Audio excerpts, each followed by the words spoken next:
Welcome to the Relationship Unconscious podcast series.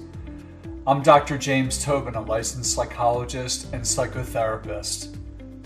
My clinical practice is based in Newport Beach, California, and I work with individuals, couples, and families primarily on their relationship issues.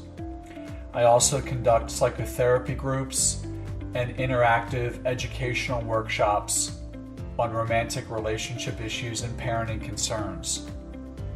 In this podcast series, Relationship Unconscious, I focus on how the mind's unconscious influences the way we think, feel, and behave in our relationships. Although we probably like to think our conscious intentions and desires determine how our relationships play out, unfortunately, that's not really the case. Freud established the significance of the mind's unconscious in determining many aspects of our intrapsychic and interpersonal lives, and since the time of his contributions, our knowledge base has evolved considerably. Drawing from all I've learned from my patients in 17 years of clinical practice, it's my hope that this podcast series will capture just how the unconscious impacts our relationships, and perhaps even more importantly, will help listeners navigate the mind's tendencies, especially those tendencies that hinder the attainment of healthy, fulfilling relationships. If you'd like to learn more about my psychotherapy practice, group and workshop offerings, and other services I provide, please visit my website at www.jamestobinphd.com. That's www.jamestobinphd.com, or email me at jt@jamestobinphd.com. Are you typecasted? Polarization in couples.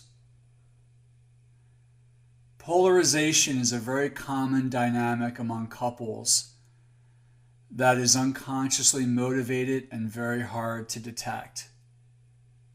But when polarization occurs in relationships, it often yields conflict, distress, and impasse.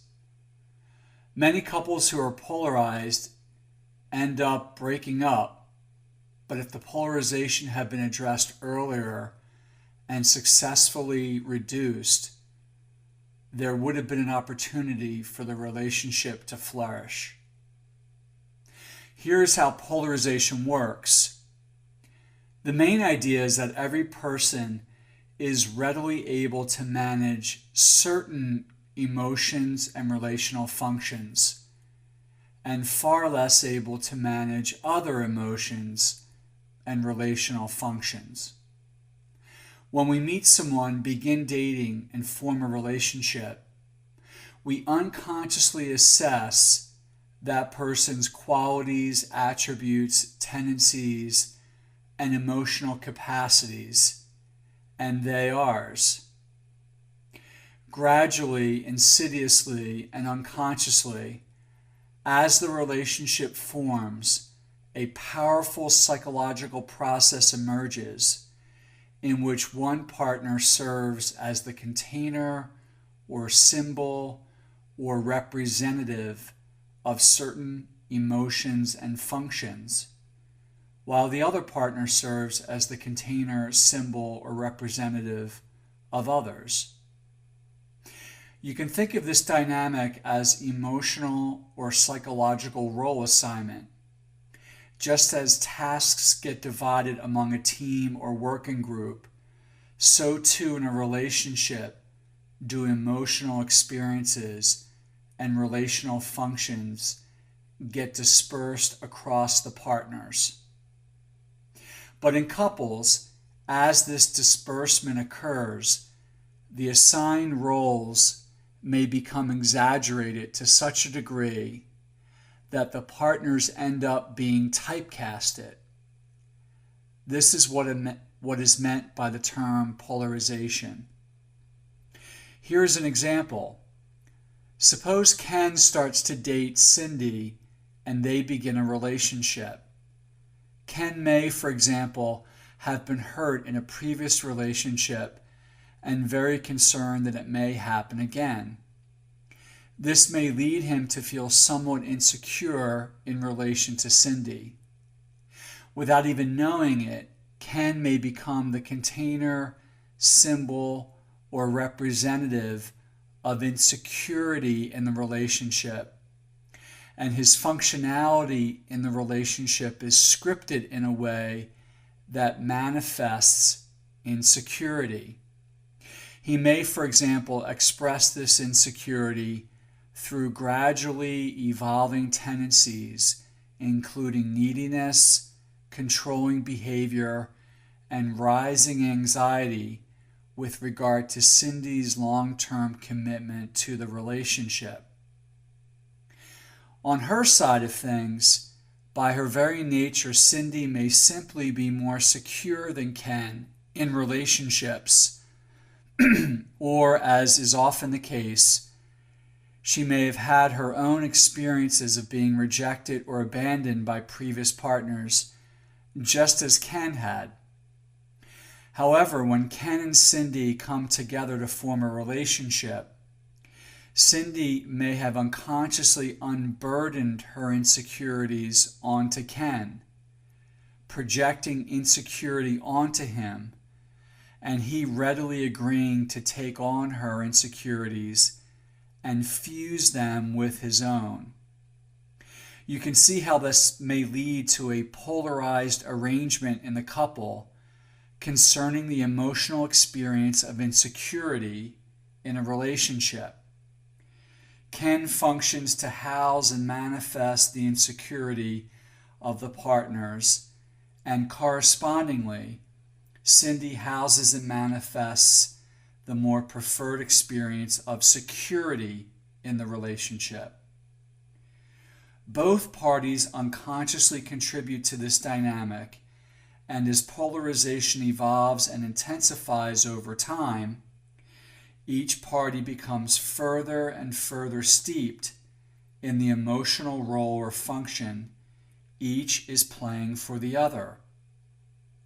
Ken has little, if any, access to feeling secure, and Cindy has little, if any, access to feeling insecure.